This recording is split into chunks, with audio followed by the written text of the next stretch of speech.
Assalamualaikum warahmatullahi wabarakatuh. Sehat semuanya ya. Alhamdulillah. Pada kesempatan kali ini kita akan membahas pertemuan selanjutnya, yaitu perkembangan pemikiran ekonomi syariah.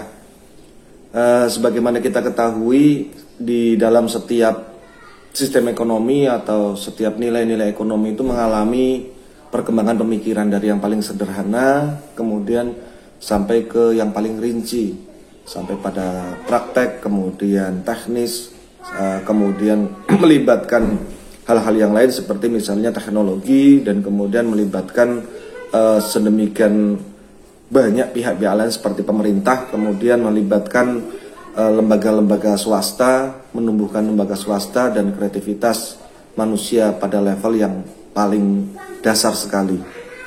Nah, pada perkembangan pemikiran ekonomi syariah juga demikian, begitu loh. Jadi pada pemikiran dunia internasional dahulu, bahwasanya ada 3 penggerak peradaban manusia. Ini yang modern ya, yang modern. Ini bisa disimpulkan bahwasanya ada 3. Yang pertama adalah yang menggerakkan agama, kemudian ekonomi, dan ketiga adalah politik. Ini oleh dunia barat dari hasil oleh perang salib ya, perang salib pertama, dunia Islam memegang kejayaan peradaban dunia sampai sekitar 700 tahun. Kemudian dunia Eropa belajar banyak dari kekalahan tersebut ya, belajar banyak mereka. Setelah Islam sebetulnya meraih kejayaan juga bukan hanya karena kita memiliki pegangan yang sangat kuat Al-Quran dan hadis saja, tetapi hal itu juga ditafsirkan, ditarik dengan peradaban-peradaban sebelumnya, yaitu peradaban dari Yunani gitu ya. Kemudian ketika Islam dengan dasar Al-Quran dan Sunnah yang sedemikian pakem kuat, kemudian membentuk peradaban yang sangat masyhur seperti dinasti Abbasiyah, dinasti Umayyah, ini sangat menonjol sekali sampai pengaruhnya ke Nusantara begitu ya. Bahkan semenjak zaman Rasulullah sampai kemudian hari ini. Nah, Eropa setelah kekalahannya di dalam perang salib yang awal, kemudian yang pertama, kemudian mereka menyusun kekuatan, menyusun peradaban dari dunia Islam. Nah, mereka kemudian mulai membangun kekuatan, menggali lagi sisi agama mereka, kekuatannya yang nanti sisi agamanya dikenal dengan glory ya. Adanya misi misionaris, kemudian ekonomi yaitu dengan goldnya, kemudian dengan politiknya dengan glory. Kalau yang agama itu gospelnya mereka. Agama gospel, kemudian glory-nya adalah politik, goldnya adalah ekonomi. Ini sangat terkenal sekali. Gold, gospel, glory. Jadi kekayaan, misi agama, dan politik. Maka sampai hari ini di daerah-daerah seperti jazirah di luar Eropa, ini kebanyakan adalah negara-negara satelit. Kalian lihat misalnya hari ini benua Australia itu dulu peradaban Maori ya, Maori atau mereka kemudian kedatangan orang-orang Inggris oleh James Cook, kemudian ditaklukkan sampai hari ini. Australia itu yang dulunya daerah gurun ya, kemudian namanya memang gurun. Kalau dalam turos-turos atau dalam sejarah di Kertagama disebut sebagai negeri gurun, negeri yang memang padang pasir begitu ya. Kedatangan James Cook, kemudian itu dulunya Australia adalah pembuangan tahanan-tahanan Inggris. Jadi orang-orang narapidana itu dari Eropa dibuangnya ke daerah gurun sana, dan itu sangat menyiksa. Tetapi kemudian bagaimanapun orang-orang Maori yang kemudian ditaklukkan oleh orang-orang Inggris ini disebut dengan aborigin ya. Itu ya, aborigin itu orang-orang yang nggak punya inilah peradaban gitu, ditaklukkan. Sebagaimana Amerika, ketika Amerika ditemukan oleh orang Eropa berdasarkan petunjuk orang-orang Arab sekali lagi. Jadi orang-orang Indian itu sebagian sudah beragama Islam dulu ya. Sebagaimana Australia itu di situ sudah berkembang ya ajaran-ajaran kalau dulu di Australia itu justru menjadi pusat peradaban agama Kapitayan ya. agama kapiten yang kemudian menyebar dianut oleh orang-orang Indonesia yang menjadi tanah sucinya itu di daerah Katajuta ya, daerah Katajuta. Dulu kalau orang-orang Nusantara akan ibadah haji itu ke Australia dulu, jauh sebelum Hindu, Buddha, Islam masuk ya. Mereka menyeberang ke sana sebagai sebuah perjalanan suci. Maka di daerah Australia itu banyak daerah-daerah yang menggunakan kata-kata bahasa Indonesia. Daerah-daerah Indonesia misalnya daerah Madura, kemudian banyak ya daerah Madura, kemudian Katajuta sendiri itu kan sebagai pusat tanah sucinya itu berubah bukit itu berasal dari bahasa Kawi kuno ya. Katajuta, jadi sejuta kepala karena di situ dulu persembahannya ya dengan korban manusia. Kemudian Islam juga sudah dianut di pedalaman Amerika jauh gitu loh, jauh sebelum orang-orang Spanyol dengan Christopher Columbusnya menemukan mampir singgah pertama di daerah Bahama. Mereka ketika melihat orang-orang Indian itu memakai anting-anting dari emas, langsung ditangkap itu sekampung itu diinterogasi, di mana mereka memperoleh anting-anting itu gitu loh, karena emas itu kan suatu hal yang sangat bermanfaat atau bernilai di dataran Eropa. Mulailah dengan adanya semangat gospel glory ini dimulailah peradaban dunia baru, yaitu kolonialisasi. Amerika dikuasai, termasuk di daerah Papua itu sampai ada kesultanan dulu sebelum Belanda masuk ya. Belanda masuk karena Papua dulu itu kan dikuasai oleh beberapa negara ya, ada Belanda, kemudian Inggris sempat masuk, kemudian Prancis ya. Sekarang Nugini itu lebih ke Prancis dia. Nah, peristiwa kolonialisasi ini tidak lepas dari, kembali lagi tadi itu, agama, ekonomi, politik, yaitu gospel glory. Nah, ini berlangsung lama penguasaan ini daerah Amerika sampai Amerika Selatan itu ya, untuk bancaan oleh negara-negara Eropa. Nah, tetapi namun demikian begitu ya, tujuan-tujuan tersebut ternyata sampai hari ini juga masih berlaku dengan cara yang lebih beradab, tetapi kolonialisasi itu tetap berlangsung.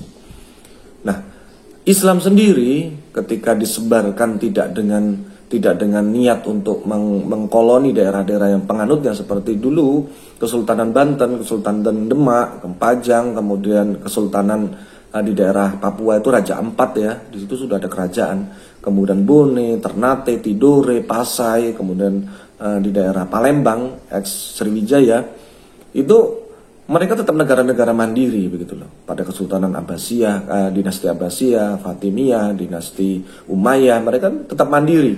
Tetapi keterkaitan dengan Eropa itu sangat tinggi sekali. Bahkan jauh Eropa itu, Arabia itu berhubungan dengan Nusantara jauh sebelum orang-orang Eropa itu masuk gitu ya. Kalian tahu kalau di Quran itu ada kata-kata kapur itu maksudnya negeri barus, itu ada di Quran. Jadi ada kata di Quran itu yang memang berasal dari bahasa Indonesia, itu kafuro, negeri barus di daerah ini Sumatera Utara, negeri barus tuh, kesultanan pertama kali. Itu sudah ada jual beli dengan Mesir, dengan Arabia begitu. Nah, kita tarik ke hari ini, kenapa kok kita perlu merunut argumentasi pemikiran ekonomi syariah? Kenapa? Ada dua setidaknya alasan. Yang pertama adalah alasan bahwasanya alasan teologis, alasan keyakinan. Ya sebagaimana kalau kita berkaca kepada bagaimana orang-orang Eropa itu menguasai dunia ketiga yang mereka sebut dengan dunia ketiga hari ini, itu kita kuat. Kenapa? Karena ekonomi syariah ini bersumber dari Allah gitu loh. Beda dengan ketika goldnya mereka itu untuk kejayaan gereja, untuk kekayaan gereja itu memang disedot daerah-daerah jajahan itu untuk kekayaan Vatikan gitu loh, kekayaan gereja. Makanya Katolik itu kuat sekarang ya. Nah, mereka itu untuk bisa mengirim misionaris ke seluruh dunia itu karena memang sudah dari awal itu sudah ada perjanjian-perjanjian atau traktat ya dengan negeri-negeri ex jajahan dahulu. Walaupun mereka sekarang terkesan merdeka, padahal ya belum juga. Seperti Singapura itu masih satelitnya Inggris. Kemudian Malaysia itu masih satelitnya Inggris, apalagi misalnya Australia itu sudah jelas satelitnya Inggris. Nah, secara teologi kita kuat. Islam itu berasal dari Allah, oleh Rasulullah, kemudian dari para sahabat, tabiin, tabi'in, sampai para ulama-ulama sampai hari ini. Jadi landasan kita untuk melaksanakan praktek ekonomi itu bukan sekedar kita untuk hidup, cari makan, mempertahankan hidup, itu nggak sekedar itu, tetapi apa yang kita lakukan ketika kita itu bermuamalah begitu ya, itu merupakan perintah dari Allah, itu berpahala begitu ya, itu berpahala gitu bahasa teologisnya. Itu sebuah perjuangan begitu, perjuangan untuk selain kita menciptakan kemaslahatan sebagaimana pertemuan yang lalu, yang sedang kita lakukan ini adalah melaksanakan perintah Allah, itu jangan dilupakan. Yang kedua, argumentasi yang kedua kenapa ekonomi syariah ini harus kita kembangkan adalah selain alasan teologis adalah bahwasanya ada secara filosofis empiris, artinya kenyataan loh. Kenyataan hari ini satu, terdapat anomali literatur dan perilaku ekonomi dunia. Jadi orang-orang Eropa dengan faham kapitalisnya hari ini itu pun sudah tidak, yang awalnya berpegang pada gospel ya, hari ini sudah mereka tercerabut dari akar-akar perintah beragama di Katolik atau Protestan itu sendiri atau Nasrani lah. Mereka sendiri berani memakan riba hari ini. Kita tahu bank-bank di dunia ini itu dikuasai oleh orang-orang Yahudi, orang-orang Nasrani yang mereka menghalalkan riba itu sendiri. Ini sudah pelanggaran. Ya, jangan salah loh ya, di Yahudi Nasrani seperti babi itu juga haram, mereka tuh haram. Maka di kalangan orang Nasrani dan Yahudi yang taat itu ada istilah kosher. Kosher itu kalau kita stempel yang haram gitu ya, kosher. Kalau mereka pintar, yang di stempel itu yang haram. Kalau kita kan yang halal yang stempel. Jadi jadi lucu gitu loh. Karena sebetulnya ini menyalahi, stempel halal itu sebenarnya menyalahi apa ya? Kalau menurut saya ya, itu menyalahi kaidah semuanya itu halal kecuali yang haram gitu. Dalam Islam itu kan semuanya halal kecuali yang haram. Artinya umat Islam sebenarnya hanya perlu diingatkan yang haram-haram saja, karena yang haram itu lebih sedikit. Lah kalau yang diingatkan itu yang halal-halal betapa banyak begitu loh. Betapa banyak gitu loh. Apakah yang tidak dapat stempel haram itu dapat stempel MUI itu lantas haram? Kan enggak juga. Nah, beda kalau yang di stempel itu haram. Otomatis yang diharamkan itu jangan dibeli begitu loh ya. Perlindungan ini tentang konsep perlindungan konsumen. Nanti kalian bisa kembangkan dalam skripsi, dalam penelitian atau yang lainnya lah, silahkan dalam tulisan-tulisan. Nah, pertama anomali ini sudah orang-orang Nasrani, Yahudi itu sudah nggak peduli lagi dengan hal haram. Artinya mereka tercerabut gitu loh dari sampai mereka itu mereka atau bahkan kita juga terpengaruh disorientasi bahwasanya kita mencari ma'isyah, kita mencari nafkah itu untuk apa? Itu kita sampai lupa. Sampai lupa bagaimana maksudnya? Sampai lupa ya, apakah kita ini hidup untuk makan ataukah makan untuk hidup? Apakah kita mencari ekonomi ini untuk hari akhirat ataukah kita menjual akhirat untuk kepentingan dunia? Hari ini kan sudah sangat tipis sekali seperti itu. Nah, ini artinya apa? Bahkan selain orang-orang Nasrani, Yahudi, bahkan orang-orang Islam sendiri kita sampai disorientasi gitu loh. Kita hidup untuk apa? Ini kan berbahaya begitu loh bagi peradaban.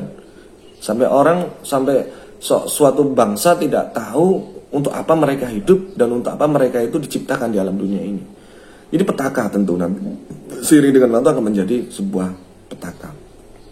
Nah, selanjutnya ada lagi fakta bahwasannya kalian lihat itu banyak negeri-negeri bermayoritas muslim yang membutuhkan pedoman ekonomi.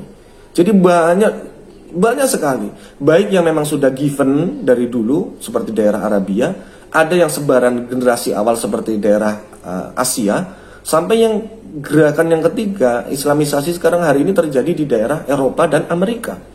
Jangan salah loh, sekarang perkembangan walaupun isu-isu terorisme itu berkembang dengan luar biasa ya, karena sebagaimana kita harus akui para teroris itu mereka beragama Islam begitu loh. Seperti hari ini di daerah Perancis sendiri itu wajib melepas jilbab, tidak boleh gitu. Jadi kemudian sentimen agama tinggi sekali, tapi ini tidak menyurutkan orang-orang yang berpindah migrasi ke dalam agama Islam. Tentu yang harus seperti ini harus kita tanggapi dong. Selain memang negeri-negeri seperti Indonesia ini, Malaysia, daerah-daerah Asia ini, yang memang sudah lama mereka itu beragama Islam, mereka itu harus dilindungi gitu loh. Maka sekarang muncul konsep pariwisata halal, produk halal, industri halal itu muncul ya wajar saja. Mengapa? Karena sebagian besar penduduk negeri itu memang beragama Islam begitu loh. Kenapa perlu misalnya kita ketika ke Bali begitu ya, ke daerah Toba, kok dilalah gitu ya, daerah-daerah yang wisatanya bagus itu kebanyakan di basis masanya itu non muslim gitu. Tentu para pendatangnya dari luar yang muslim ini kan harus dilindungi. Apakah secara misalnya potongannya itu orang memotong hewan itu apakah pemotongannya secara sesuai syar'i, kemudian masalah penginapan, masalah makanan tentu terutama ya, kemudian masalah pergaulan sosial. Ini tentu mereka harus dilindungi. Maka ini hari ini sedang bergulir begitu dan ini sedang bergerak begitu. Tetapi tanpa sekali lagi wisata halal ini memisahkan adanya apa ya bahasanya ya, adanya sekretarian itu enggak gitu. Enggak, karena memang bagaimanapun hifdzuddin ini penting, ini merupakan hak asasi, perlindungan terhadap keyakinan ini hak asasi. Artinya apa? Industri halal itu ya penting, labelisasi halal itu ya penting, tapi menurut saya bukan labelisasi halal, tapi labelisasi haram. Itu ya yang haram-haram saja lah yang ditandai begitu. Yang halal, selain yang haram kan semuanya halal begitu. Dan yang haram itu sedikit. Nah, ini penting untuk kalian pahami sebagai sebuah basis argumentasi kenapa ekonomi Islam itu atau ekonomi syariah ini perlu dikembangkan gitu loh. Pertama, ini perintah Allah gitu. Yang kedua, ini banyak daerah-daerah orang Islam yang mereka itu perlu dilindungi gitu. Selain fakta bahwasanya terdapat anomali di dunia ini, orang-orang yang merasa dirinya mengaku dirinya beragama tetapi kesehariannya mereka itu tidak menjalankan perintah agamanya sendiri begitu loh. Ini yang kemudian memunculkan kekecewaan di dunia non agama seperti daerah-daerah sosialis ya, daerah-daerah yang mereka daerah komunis yang mereka akhirnya kecewa dengan agama, muncul anggapan agama itu candu begitu ya. Dan kenapa negara-negara yang beragama justru saling mangsa begitu. Maka ini menjadi alasan negeri-negeri seperti daerah Kuba, Korea Utara, Cina, itu agama sampai dilarang untuk dinyatakan. Silakan beragama tapi nggak usah ngaku beragama gitu. Maksudnya agama itu ranah privat, bukan ranah publik. Nggak usah lah gitu. Kamu tuh munculan beragama apa yang penting kamu baik bagi saya, baik bagi negara kita. Itu konsep sosialis. Dan itu menurut saya harus kita koreksi juga. Atau koreksi itu ya kita evaluasi. Ada benarnya juga gitu maksudnya. Ini kan fakta-fakta yang terjadi hari ini di dunia yang harus kita tanggapi. Nah, sejarah membuktikan bahwasanya sejarah pemikiran ekonomi modern diklaim berakar dari pemikiran ekonomi para filsuf Yunani untuk kemudian bangkit kembali ke Eropa melalui para pikir skolastik. Jadi para skolastik ini orang-orang Yunani ini orang-orang Eropa hari ini itu mengklaim bahwa pemikiran mereka itu berasal dari Yunani. Permasalahannya setelah peradaban Yunani itu nggak langsung peradaban Eropa hari ini, enggak. Tapi mereka itu ada link. Jadi setelah Yunani ini dari peradaban Sumeria, Mesopotamia, peradaban Mesopotamia atau Sumeria itu daerah Baghdad ya, daerah Baghdad Persia yang dulu waktu zaman Rasulullah, hari ini Iran, Irak. Kemudian menjadi peradaban Yunani, kemudian peradaban setelah Yunani peradaban Arabia, Islam itu, kemudian setelah peradaban Arabia memang peradaban Eropa. Nah setelah peradaban Eropa, peradaban kita hari ini gitu loh. Nah permasalahan ketika orang-orang Eropa ini hari ini mengklaim sebagai mereka langsung minum atau merujuk langsung ke skolastik, ini ada yang aneh gitu loh. Nah, periode antara pemikir Yunani dan pemikir skolastik yaitu periode kejayaan para pemikir Muslim ini yang saya katakan tadi.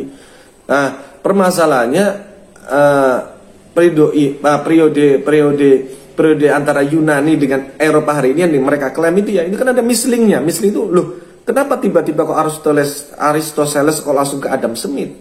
Ya kan, ini aneh gitu sebagai bapak ekonominya Eropa hari ini ya, bapak ekonomi kapitalis hari ini. Loh, dari mana Adam Smith ini belajar gitu loh tentang kebutuhan primer, sekunder, tersier? Dari mana Adam Smith ini mengatakan bahwa ada invisible hand, ada tangan yang tidak nampak yang oleh orang Islam sebelumnya dikatakan itu bahwa Allah terlibat dalam sistem ekonomi gitu, mengatur rezeki begitu ya. Tapi ini tidak diakui di dalam ekonomi modern hari ini ya.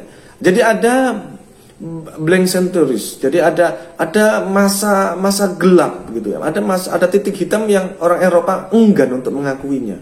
Nah, kontribusi pemikiran ekonomi Islam dalam pemikiran modern dihilangkan secara vulgar, secara keras dihilangkan. Mengapa gitu loh?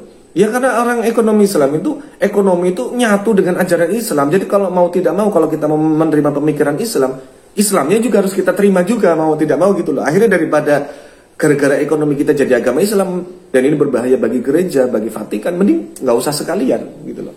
Ini fakta peradaban, fakta akademis yang mau tidak mau harus kita angkat gitu loh. Nggak bisa kita bantah begitu saja. Nah, periode panjang antara pemikir Yunani dan pemikir skolastik yang terentang lebih dari 1000 tahun ini dianggap sebagai misling yang yang kemudian menjadi misteri dalam buku-buku di Eropa, yang mereka satu sisi menggunakan inti-inti ekonomi tapi mengabaikan sisi-sisi keyakinan yang dalam hal ini Islam itu tadi gitu loh. Nah, apabila kita merujuk rantai sejarah yang hilang dalam pemikiran ekonomi, misalnya ada tokoh yang namanya Joseph Schumpeter dalam karya klasiknya yaitu History of Economic Analysis, ini terbit tahun 1954. Di sana ia mengatakan terdapat great gap selama over 500 years dalam evolusi dan perkembangan pemikiran ekonomi dari pertama kali muncul di Yunani pada abad ke-4 sebelum Masehi hingga bangkit kembali di tangan pemikir skolastik yaitu Saint Thomas Aquinas pada abad ke-13. Nah, permasalahan abad 14 itu Rasulullah hidup gitu loh. Tapi mereka nggak mengakui gitu loh. Dari abad ke-4 ya, kemudian skolastik, kemudian dari Yunani, kemudian skolastik abad ke-13. Ini lompat ke abad, berarti tahun 1954 itu abad ke-19. Gimana mungkin abad 13 langsung lompat ke abad 19? Ini 13, 14, 15, 16, 17, 18, 19. Ya 700 tahun lah, 600 sampai 700 tahun. Ini ada gap, ini kemana ini? Selama ini dunia terjadi apa? Nah, kemudian tesis atau pendapat tentang great gap ini kemudian muncul di hampir setiap karya-karya yang relevan di bidang ekonomi di Eropa Amerika di masa-masa penjajahan. Terutama di Eropa ya, kalau Amerika itu pemikirannya kurang berkembang, mereka kiblatnya tetap Eropa. Australia pun kiblatnya ke Eropa. Jadi ada mislink di sini, ada sesuatu yang hilang, yang tidak diakui. Nah, pengabaian kontribusi pemikiran dari peradaban Islam dan Arab yang berjaya selama lebih dari 700 tahun adalah sebuah arogansi intelektual dan ketidakobjektifan yang sangat serius. Tentu serius dong, seorang akademisi kok menjiplak tanpa memberikan narasumbernya, itu kan suatu yang sangat fatal itu. Nah, ini harus bagi saya harus kita gaungkan kembali. Tetapi kita tidak boleh berhenti sampai di situ. Fakta membuktikan bahwasanya bagaimanapun hari ini pemikiran kapitalis itu merajai di dunia. Merajai dan bahkan itu menjangkiti bukan hanya orang-orang non-muslim, tetapi adalah kita sebagai umat Islam gitu loh. Ini fakta dan ini keprihatinan yang harus kita perbaiki gitu loh. Ini suatu ketidakbaikan yang harus kita perbaiki, selain memang kita harus mengejar sisi lain seperti perkembangan teknologi dan lain sebagainya. Nah, rantai sejarah yang hilang berikutnya adalah munculnya dari para tokoh-tokoh muslim nih ya, seperti Abbas Mirakhar ya. Mirakhar ini pada tahun 1987 menunjukkan bahwa motivasi dan kesempatan yang ada pada ilmuwan Eropa pada pertengahan banyak dipengaruhi oleh pemikiran institusi ekonomi yang dibangun pada masa pertengahan Islam tadi, pada 700 tahun yang hilang tadi itu. Nah, bahkan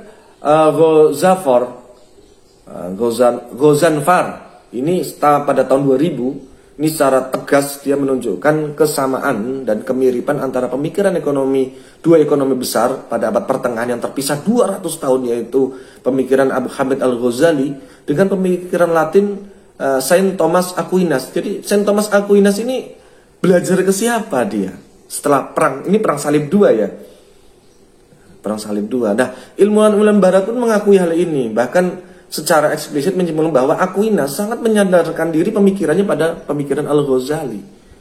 Ini Thomas Aquinas ini sama seperti teori-teori ekonomi permulaan yang dicetus oleh ilmuwan Eropa. Nah, banyak dugaan. Ini ada dugaan bahwasanya, dugaan keras ini ya, yang menyatakan bahwa terjadi pencurian keilmuan dari ilmuwan Muslim Arab oleh ilmuwan Eropa, yang mereka itu tidak mengakui. Tetapi kalau pemikiran Ghazali, dia tegas kok di dalam kitabnya bahwasanya seperti misalnya Aristoteles, kemudian pemikir-pemikir Yunan, Galileo itu digunakan secara terang-terangan, misalnya di hukum perbintangan dipakai bahwasanya teori nujum dalam Quran ini sesuai dengan teori-teori orang-orang sebelumnya seperti Galileo, Hermes gitu ya. Teori-teori perbintangan itu, dan itu dinyatakan di kitab-kitab mereka. Orang-orang Islam itu, ilmuwan Islam itu, dia secara kesatria bahwasanya pemikiran-pemikiran terdahulu itu selama tidak bertentangan dengan petunjuk dari Allah di dalam Quran itu boleh dipakai. Yang hari ini dipahami sebagai sumber hukum yang disebut dengan syar'uman qoblana itu tadi. Selama tidak bertentangan, kenapa tidak gitu. Nah, hipotesis uang buruk untuk menendang keluar uang yang baik kan. Ini muncul gitu, ini istilah gitu ya. Sanepa begitu. Ini dalam hukum Gresham ya. Telah dibahas oleh Ibnu Taimiyah 2,5 abad sebelum Thomas Gresham ini menemukan teori itu. Uang buruk akan menendang uang keluar uang baik. Jadi intinya arus uang pencucian uang gitu ya, itu tidak akan pernah terjadi. Pasti akan gitu. Kamu hasil merampok ya, korupsi, terus uang itu kamu cuci pada usaha-usaha yang halal gitu ya. Lambat laun orang yang punya uang itu pasti akan hidupnya mengenaskan. Ini memang jadi dalam ekonomi ini ada Tuhan terlibat begitu loh. Orang korupsi misalnya. Orang korupsi itu kalian sudah banyak contoh lah.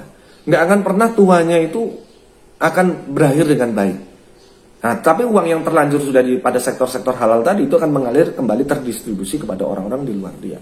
Inilah mengapa di dalam ajaran Islam sendiri kita mengenal adanya dosa pahala, ada beberapa pembagian hukum-hukum terkait dengan hak milik itu tadi.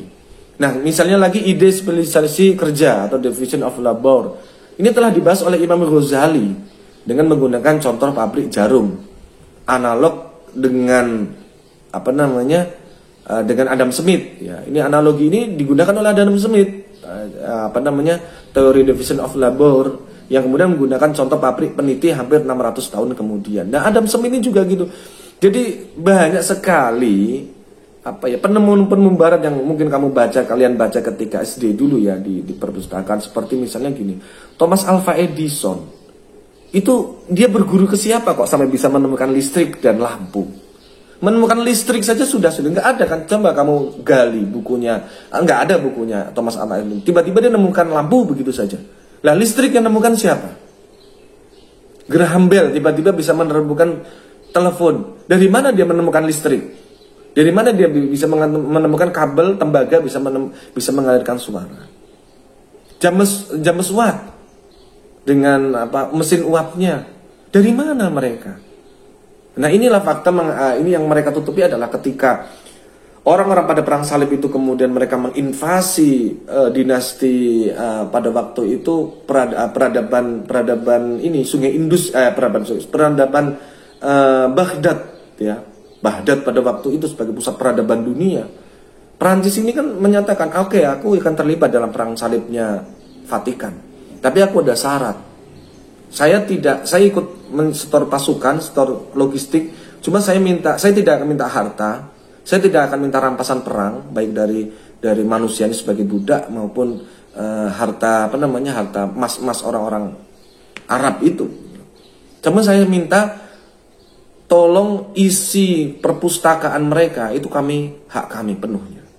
Nah, mulai orang Perancis setelah proses invasi itu mereka tidak berani mereka menyentuh rumah ibadah dihancurkan, mereka nyentuh istana dihancurkan. Tapi yang namanya perpustakaan itu hak orang Perancis yang kemudian buku-buku itu diboyong ke Perancis.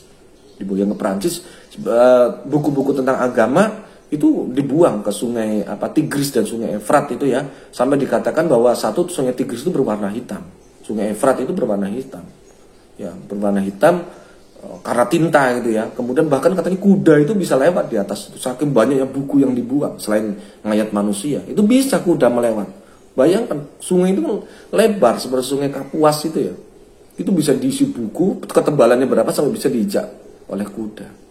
Inilah mengapa hari-hari ini kalian seperti nama-nama tadi Thomas Alva Edison, James Watt, Graham Bell, kemudian penemu apapun yang dari zaman skolastik ini ya, ini kebanyakan kok berasal dari Prancis. Ini rahasianya, banyak dari Prancis. Nah, itu permasalahan mereka tidak secara jujur mengatakan dari mana ilmu itu berasal. Ini harus kalian ketahui, termasuk Adam Smith ini, dari mana dia tiba kok tahu ada division of labor, kemudian dan mereka tidak mengakui Allahnya dari invisible hand. Di dalam bukunya atau si Smith ini, Adam Smith ada The Wealth of Nation itu ya bukunya, itu dia terang-terangan ada tangan ajaib, ada tangan gaib yang mempengaruhi ekonomi. Dia nggak mau ngakuin itu Tuhan ya, nggak mau ngakuin itu Allah, nggak mau. Yang justru yang itu mereka berusaha hindari kan begitu. Nah, filosofi dan bentuk pemikiran ekonomi Islam. Basis filosofi pemikiran ekonomi Islam yang terpenting dalam konsep tauhid, risalah, akhirat, dan kesejahteraan hidup. Jadi ini ada beberapa konsep ya. Pertama tauhid, risalah artinya ya tentang aturan-aturan. Kemudian bahwasanya di dalam Islam itu apapun yang diatur itu nanti ada konsekuensinya di akhirat. Akhiratnya ada dua ya, akhirat permulaan dan akhirat yang besar. Jadi serambi akhirat itu kan alam barzah. Dan akhirat sesungguhnya itu ya negeri akhirat itu setelah alam barzah, setelah kiamat kubur. Artinya apapun yang kita lakukan, may ya'mal mithqala dzarratin khairan yarah atau syarran yarah itu ya. Nah, itu kita meyakini itu gitu loh dalam Islam. Artinya apapun yang kita lakukan itu nantinya akan berdampak, bukan hanya membawa kesejahteraan, kemaslahatan kita di dunia ini secara tauhid risalah, tetapi juga jangan salah, di akhirat nanti kita akan menerima. Kita korupsi misalnya 10.000 saja, menyuap misalnya 100.000 saja, itu akan ada dampaknya nanti jauh gitu, jauh sekali. Nah, dalam rangka kesejahteraan kehidupan, kesejahteraan dan kebahagiaan hidup. Nah, filosofi terakhir ini filosofi tadi ini ya, basis filosofi Islam ini tadi, ini memberikan kerangka di dalam economic arrangement, ya, artinya kerangka pemikiran.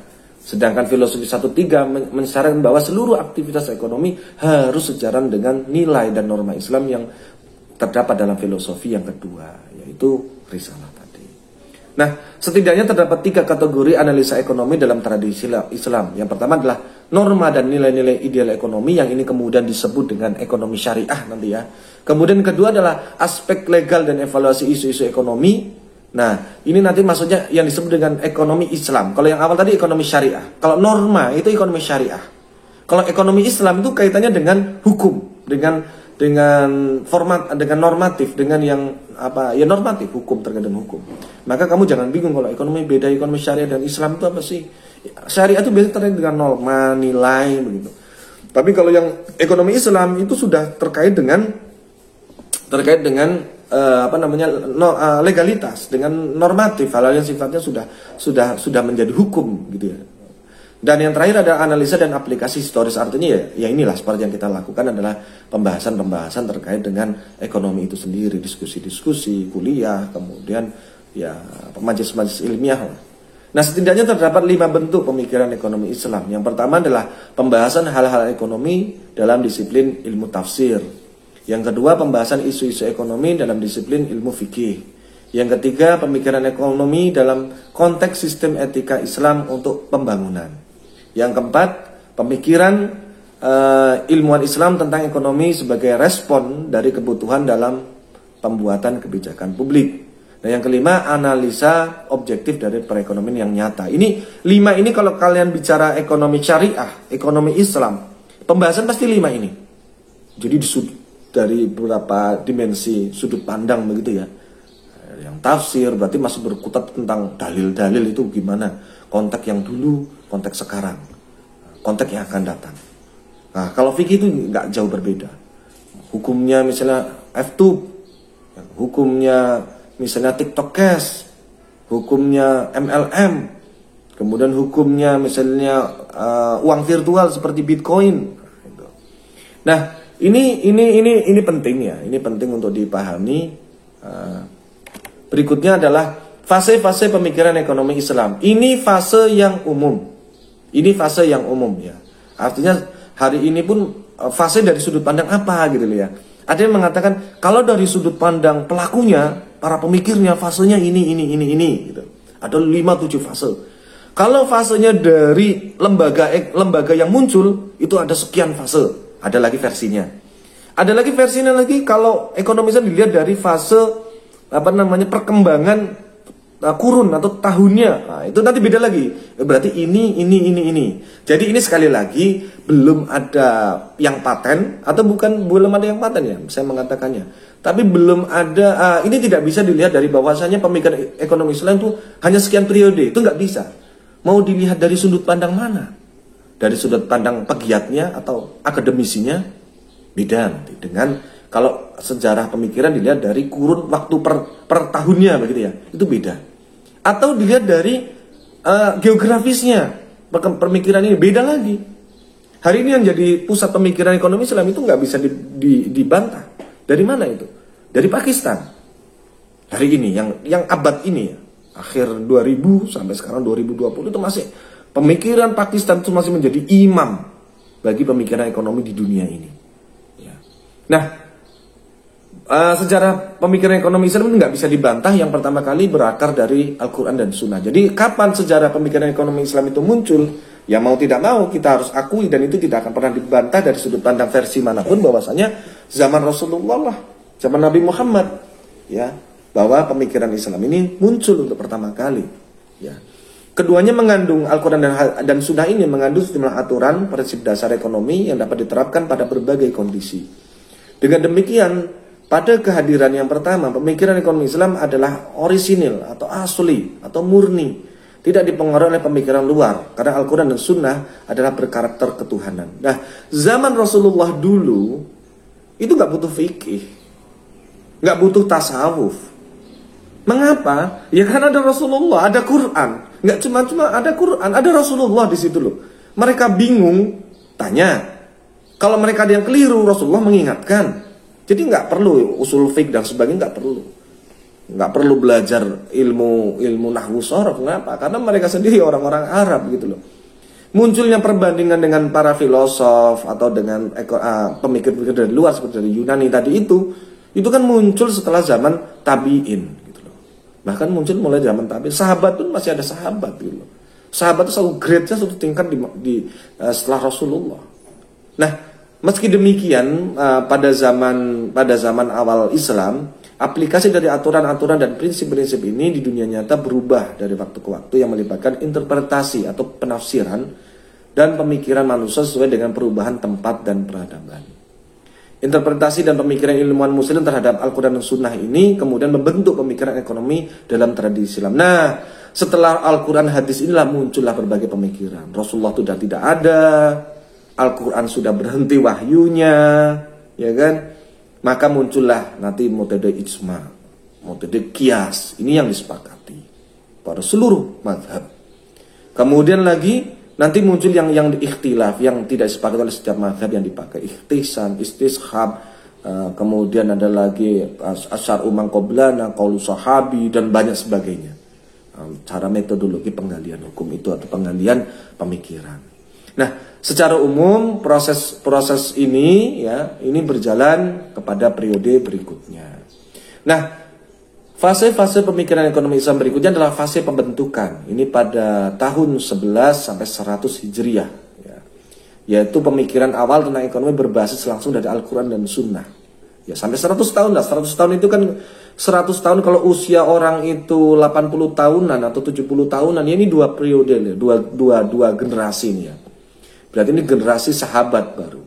Kemudian fase translasi. Nah, ini abad kedua sampai ke-5. Berarti ini abad mulai dari para sahabat sampai masa tabi'ut tabi'in. Yaitu ketika ide-ide dari luar diterjemahkan ke dalam bahasa Arab oleh para ilmuwan muslim dan mendapatkan manfaat dari karya-karya intelektual dan empiris dari negara-negara lain. Karena pada prinsipnya pemikiran Nasrani, Yahudi itu sebetulnya kalau yang asli itu nggak bertentangan kok dengan hukum Islam.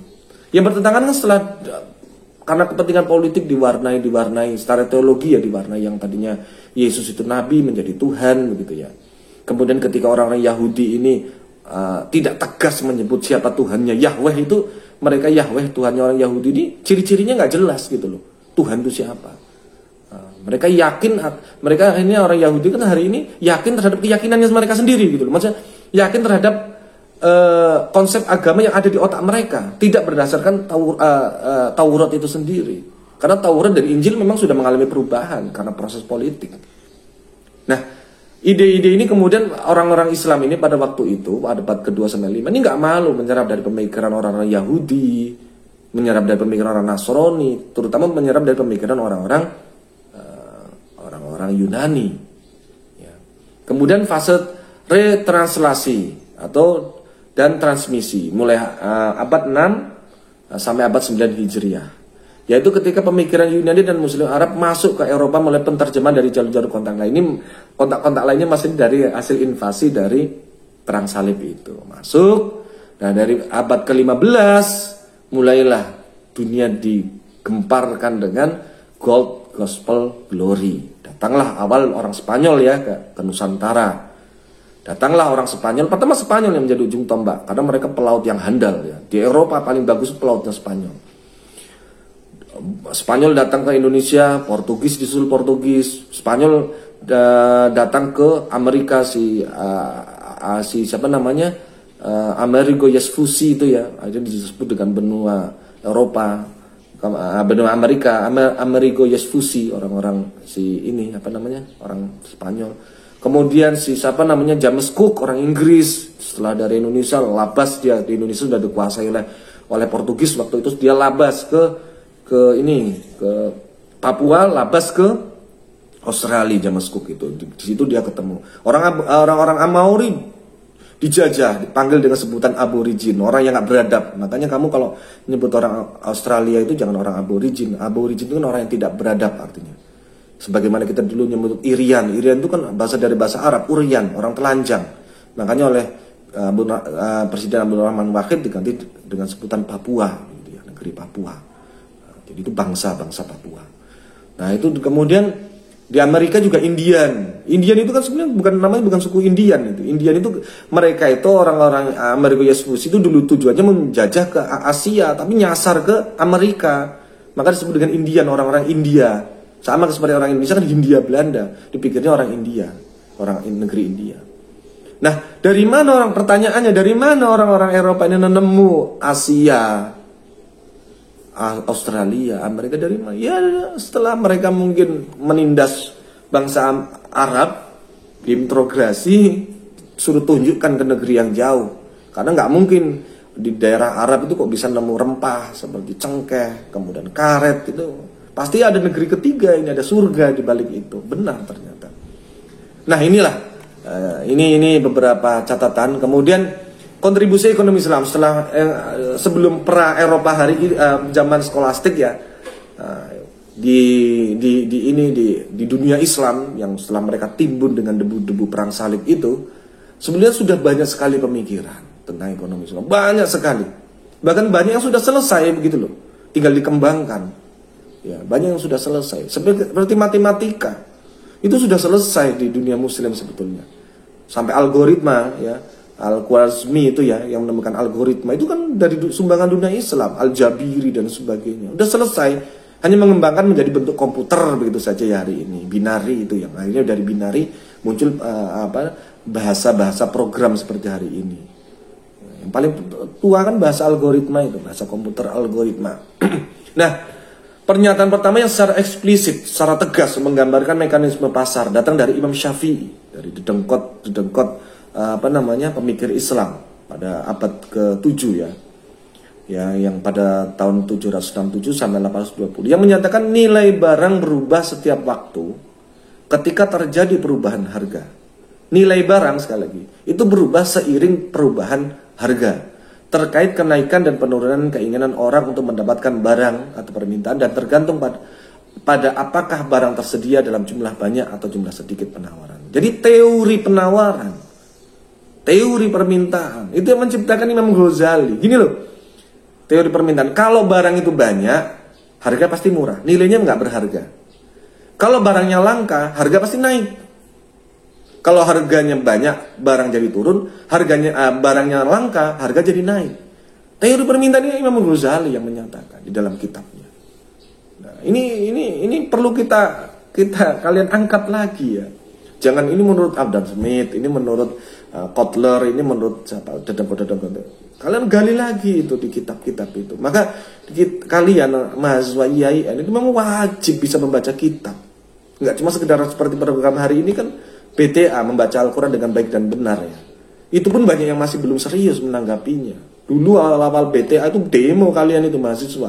Nggak penting mahasiswa IAIN itu bisa baca Quran, yang penting sarjana. Ini kan ya dulu kita ketawa lah, ya Allah kok ada yang gitu. Hari ini perlu besok ditingkatkan. IAIN apalagi sudah menjadi UIN, kalian harus tegas bisa menguasai turos-turos itu. Perlunya apa? Agar kalian tuh bisa langsung menggali kepada sumbernya, bahwa pemikiran yang ada hari ini itu hasil bajakan dari pemikiran yang asli di dunia Islam.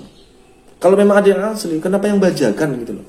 Nah, Al-Ghazali sendiri pada abad ke-10 ya, Ingat loh, Al-Ghazali ini orang Syafi'iyah loh ya. Al-Ghazali, Imam Ghazali itu mazhabnya Syafi'iyah. Ya. Nanti makanya termasuk Imam Bukhari, Muslim itu mazhabnya Syafi'iyah. Maka nanti kalau kalian muncul pertanyaan, masa di dalam kitab Imam Syafi'i itu hadis nggak ada di Sahih Bukhari, Muslim? Hadis-hadis di dalam kitab Imam Bukhari dan Muslim, hadis-hadis di dalam kitab Imam Syafi'i itu nggak ada yang sahih. Loh kenapa? Ya nggak ada disahihkan oleh Bukhari, Muslim. Loh gimana mungkin waktu zaman Imam Syafi'i, Imam Bukhari, Muslim itu belum lahir mereka. Gimana mungkin dalam Imam Syafi'i itu ada disahihkan oleh Bukhari, orangnya belum lahir. Lawang Imam Bukhari, Muslim sendiri mazhabnya Syafi'iyah. Ini kadang-kadang anak-anak sekarang itu kan ya gimana ya? Ya begitulah ya. Nah, termasuk Imam Ghazali. Dia memberikan statement atau gambaran ilustrasi yang mendetail tentang peranan dan signifikansi aktivitas perdagangan sukarela serta munculnya pasar yang berbasis kekuatan permintaan penawaran dalam menentukan harga dan laba. Jadi proses permintaan dan penawaran, teori permintaan penawaran itu sudah ada sejak zaman Imam Ghazali. Sudah ada pada 10 abad Hijriyah, sudah ada. Ya.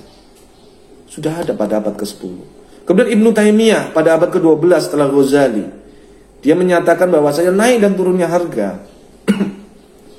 itu selalu naik turunnya harga, fluktuasi harga tidak selalu diakibatkan oleh kezaliman orang-orang tertentu, ditimbun, riba, tidak selalu begitu.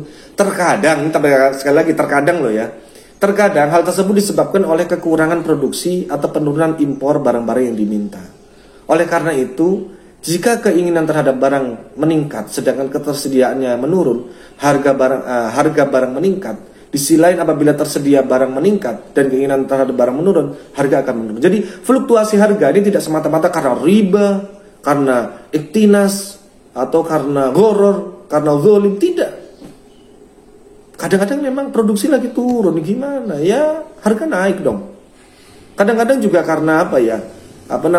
Bencana gitu loh. Jadi transportasi tersendat, tersumbat, harga naik gitu loh. Jadi tidak selalu gitu ya Ibnu Taimiyah, terkadang gitu bahasanya.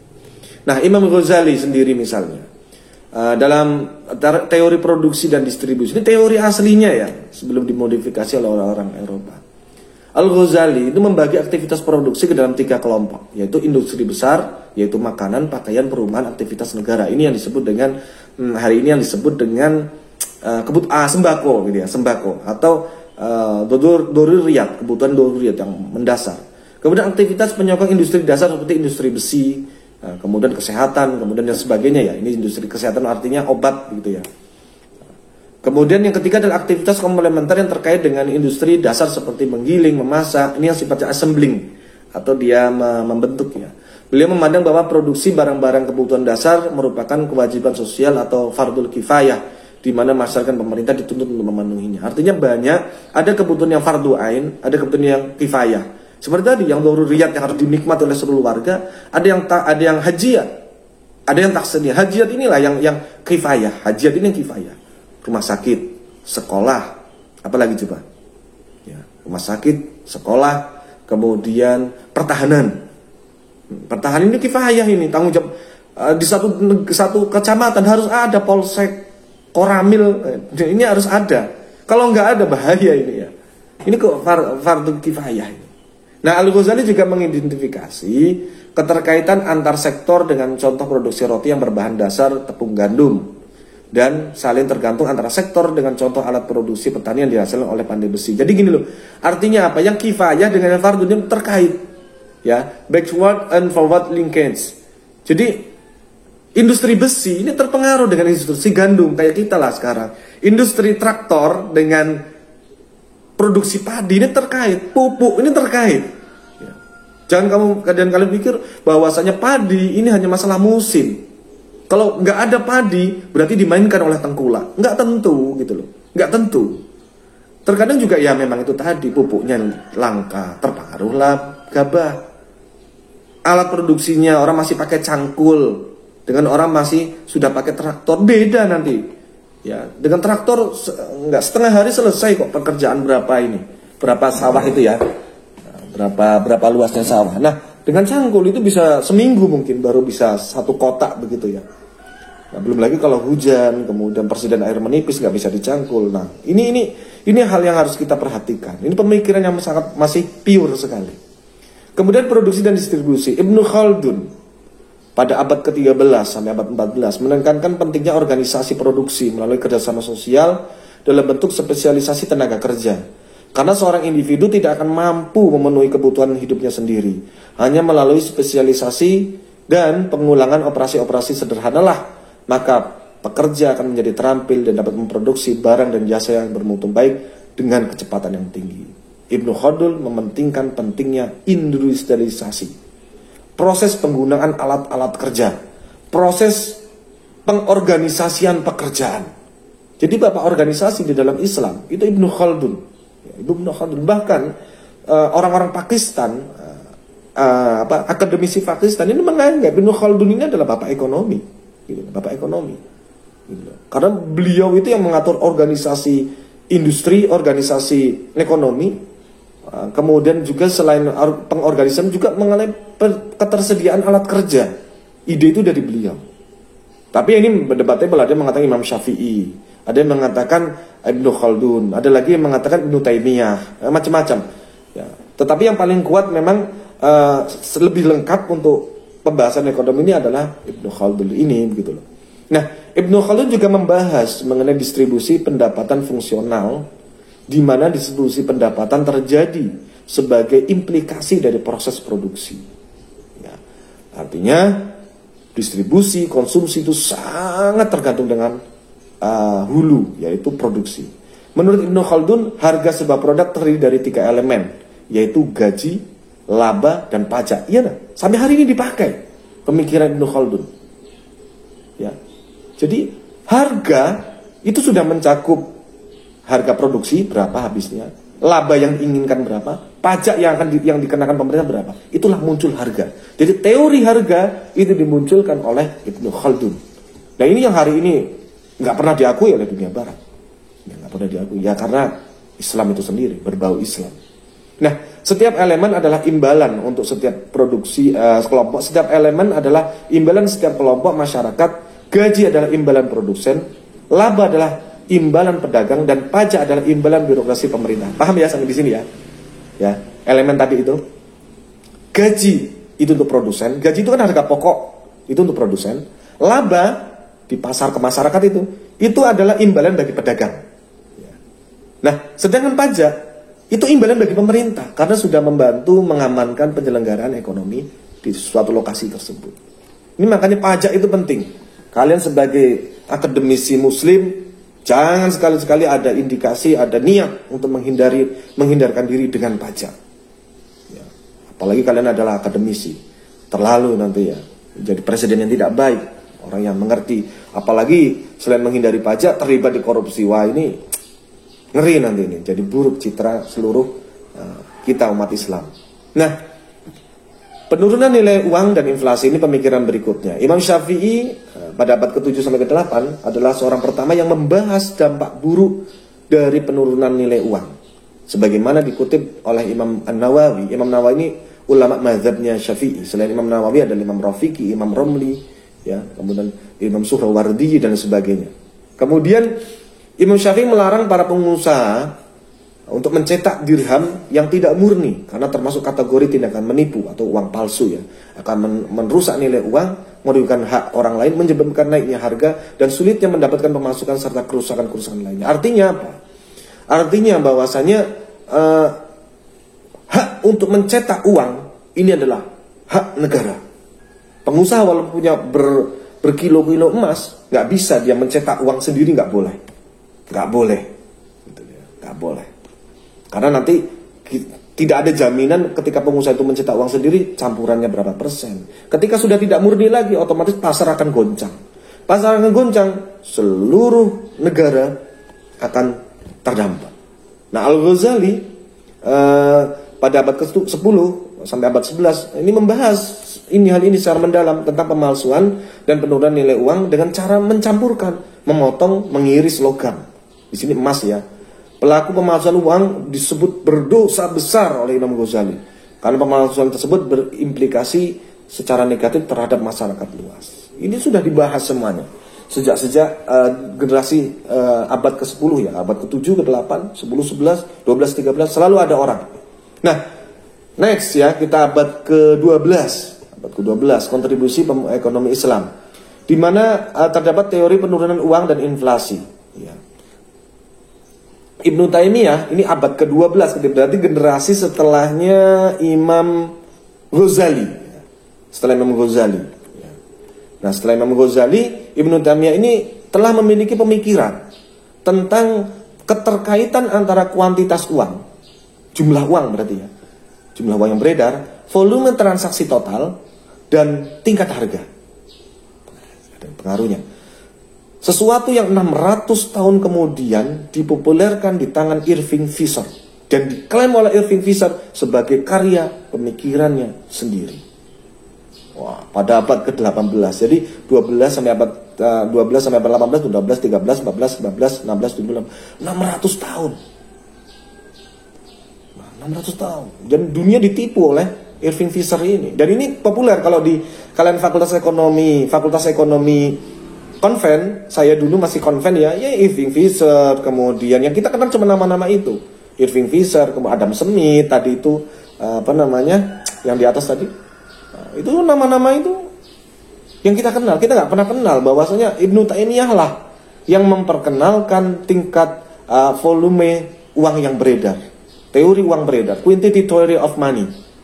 Nah, Ibnu Taimiyah menentang sultan-sultan Mamluk dari generasi dinasti Mamluk ya, di Mesir yang memproduksi uang secara berlebihan yang membuat nilai uang turun. Pada gilirannya kemudian menimbulkan gangguan dalam perekonomian. Jadi orang-orang Mesir ini pernah, mereka itu mentang-mentang punya presiden banyak, nyetak sendiri gitu loh. Atau pemerintah ini nyetak uang sebanyak-banyaknya. Ya jelas emas nanti habis stoknya semua dalam bentuk uang. Lalu bentuk uang, kalau uangnya dilebur dalam jadi perhiasan murni lagi, ditindak oleh hukum negara. Ini kan jadi kegoncangan. Secara ekonomi ini goncang.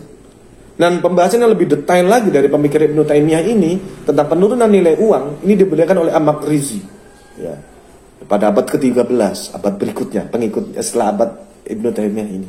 Ia mengecam keras penguasa yang membuat atau menaikkan secara luar biasa kuantitas fulus atau uang logam. Ini dari tembaga padahal ya, sudah mulai berkembang uang tembaga dengan cara mengimpor tembaga dari Eropa. Karena waktu itu memang Eropa jajahannya Arab. Dulu separuh Belanda itu agamanya Muslim tuh, kuasanya Mamluk. Belanda separuh, Prancis itu dulu bekas kekuasaannya dinasti Mamluk. Sampai Spanyol itu murni semuanya, kuat dulu Spanyol itu, sampai peradabannya kuat sekali Spanyol itu. Islam semuanya, separuh peradaban Eropa sampai separuh Belanda itu Muslim. Ya, daerah Skandinavia ini daerah dataran tinggi itu yang sama sekali nggak tersentuh Islam, yang terkenal dengan Vikingnya itu ya. Orang Viking itu orang barbar yang dilawan oleh Islam pada waktu itu, yang mereka belum beradab, makanya agak cenderung mudah dikuasai oleh para penguasa-penguasa tanah. Nah, fulus yang terlalu banyak beredar ini merusak, ya. Apalagi kemudian bahannya itu diimpor dari Eropa. Dan mencetaknya menjadi uang logam yang kemudian ditukar dengan uang dan perak. Nah, peningkatan jumlah fulus secara luar biasa membuat uang ini menjadi dominan di dalam perekonomian dan menimbulkan malapetaka, di mana uang menjadi tidak berguna dan bahan makanan menjadi langka. Otomatis dong, ketika uang menjadi langka, produksi untuk pembelian barang-barang produksi habis. Pembelian barang produksi berkurang, produksi berkurang. Panen sudah tidak ada, cari pupuk tidak ada, karena standarnya sudah tidak ada, yang untuk beli tidak ada. Oh, tembaga kan tidak ada harganya begitu. Emasnya dibuang ke Eropa untuk membeli, untuk mendatangkan ini ya. Emasnya dijadikan perhiasan dan sebagainya. Nah ini karena tidak ada standar pertukaran uang yang pasti pada waktu itu, karena setiap negara punya kebijakan-kebijakan sendiri, punya setiap kerajaan. Nah, kontribusi ekonomi Islam lagi yang lainnya adalah peranan di sektor peranan negara dalam keuangan publik. Peranan ekonomi dalam negara adalah penting dan signifikan.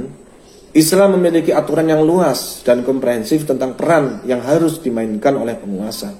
Mulai dari panduan religius, penegakan hukum, menjaga keamanan dan perdamaian internal dan eksternal, hingga memenuhi kebutuhan ekonomi penduduk dan menjaga hak miliknya.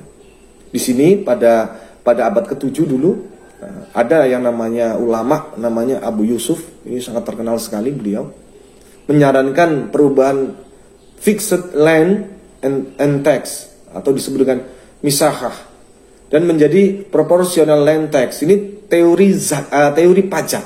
Itu teori pajak yang menggagasnya adalah Abu Yusuf, yang mematangkan teori pajak adalah Abu Yusuf. Di mana terdapat proporsi, jadi pajak proporsi ya, kamu kalau hartanya banyak ya pajaknya banyak, hartanya sedikit ya sedikit. Kalau dulu enggak, sifatnya fixed land tax ini adalah pajak upeti, tanah seberapa pun setorannya sekian. Nah, itu kan menyulitkan gitu loh ya. Kalau proportional land tax, jadi mukosamah ini adalah di mana land tax atau khorots, pajak tanah gitu ya, saat itu adalah sumber penerimaan utama negara yang bercorak agraris. Seperti Mesir itu agraris ya, banyak pertanian ya. Daerah-daerah mulai dari Baghdad, Irak itu ya banyak yang bertani mereka. Abu Yusuf berargumen bahwa misahah akan memberi beban yang berat pada pembayar pajak atau wajib pajak pada saat produksi turun.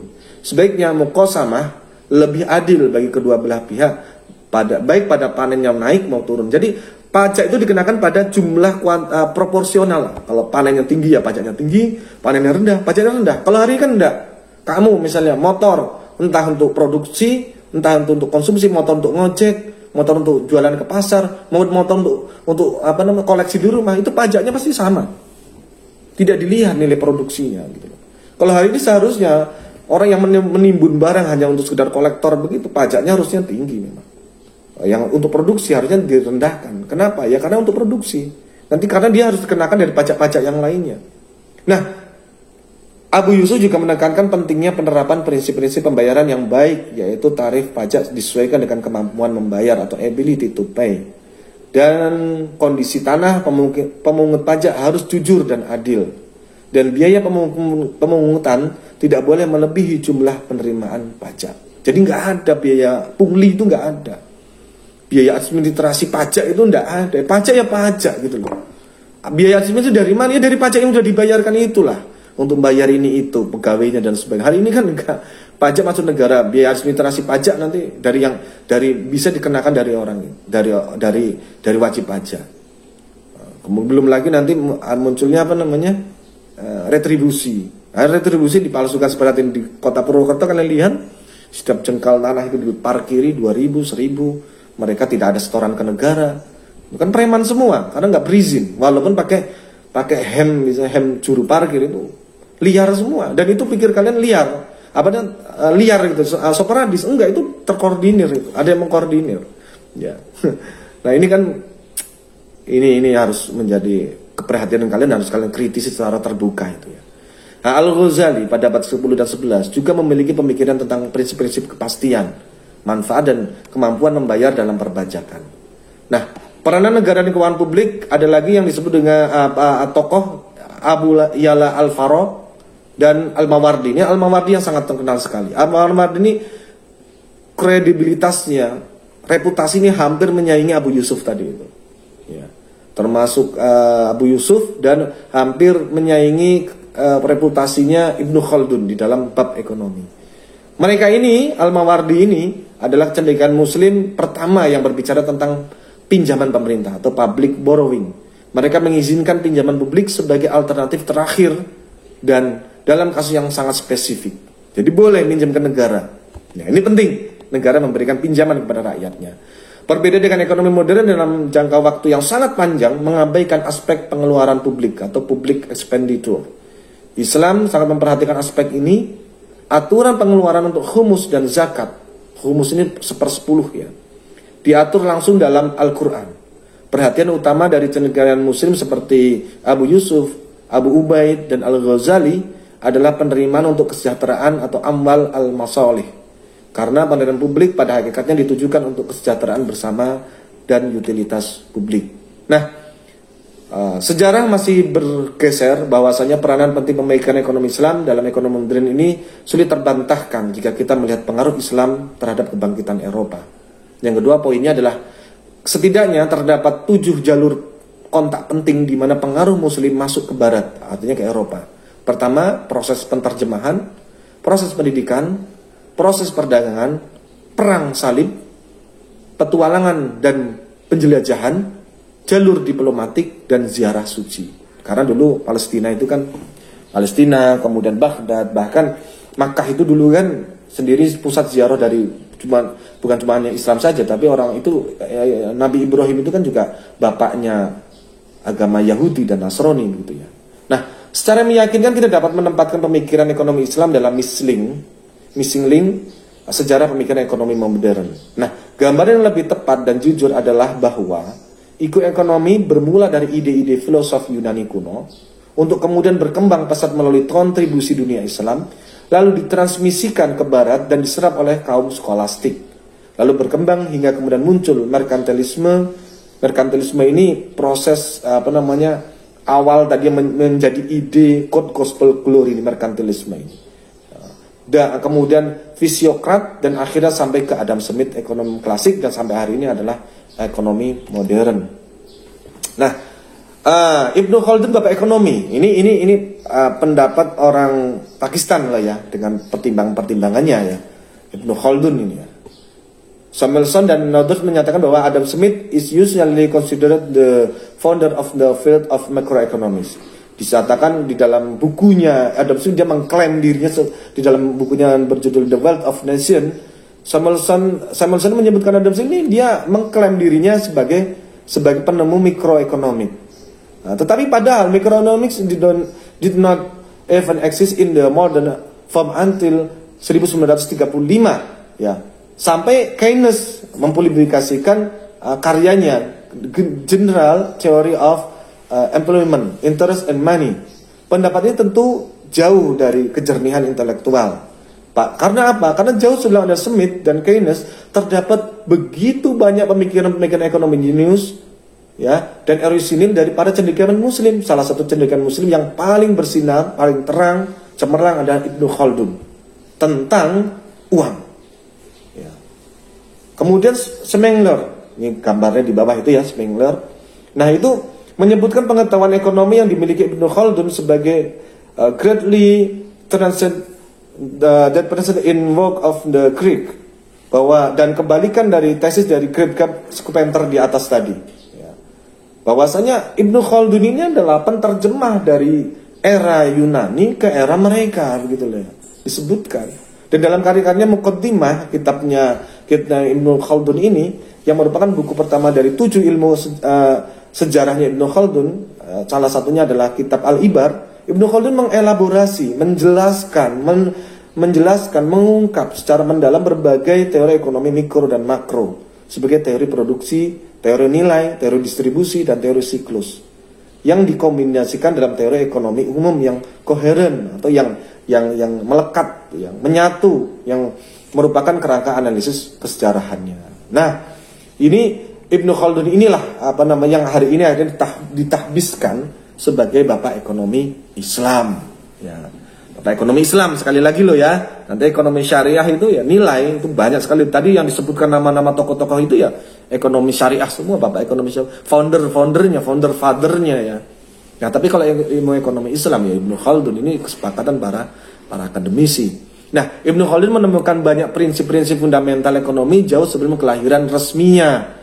Ia menemukan teori of division of labor sebelum ada Smith, principle of labor value sebelum Ricardo, ya, Michael Ricardo. Kemudian supply creates its own demand sebelum Jean Baptiste. Kemudian theory of population sebelum Malthus. Role of the state on the economy sebelum Keynes, optimum tax rate sebelum labor, serta berbagai fenomena dan mekanisme ekonomi seperti teori harga, teori uang, teori distribusi, dan perdagangan internasional. Nah, lebih dari itu, Ibnu Khaldun menggunakan konsep-konsep tersebut untuk membangun sebuah dinamik yang koheren, di mana mekanisme ekonomi secara pasti akan membawa aktivitas ekonomi pada fluktuasi jangka panjang. Artinya Ibnu Khaldun yang membangun kurikulum ekonomi Islam awal, yang kurikulum ekonomi Islam yang awal awalnya modern gitu ya. Transisinya itu dari ekonomi Islam yang klasik ke modern beliaunya ini, Ibnu Khaldun. Maka tidak berlebihan kemudian Boulakia menempatkan beliau ini sebagai bapak ilmu ekonomi Islam maupun bapak ekonomi modern. Ya bapak ekonomi ya Ibnu Khaldun. Ya, disebut terangkan. Nah, itu saja saya kira pengantar dari sejarah pemikiran ya, periodisasi ekonomi Islam. Ini sekali lagi sampai masih abad klasik ya. Klasik dan menengah. Nanti yang baru sampai abad transisi. Yang modern belum saya bahas. Karena ini akan banyak sekali tokoh, kemudian nanti sampai munculnya mazhab dalam ekonomi Islam. Ada mainstream, mazhab kritis dan sebagainya. Nanti banyak ya. Nah, kita pelan-pelan, setidaknya kalian sudah di dalam dasar pemikiran kalian sudah mendengar ada nama seseorang, pemikirannya, karyanya, dan kalian nanti bisa membangun sebuah kebanggaan, membangun sebuah ya keinginan kalian untuk menggali lebih jauh dan lebih semangat lagi di dalam belajar ekonomi syariah.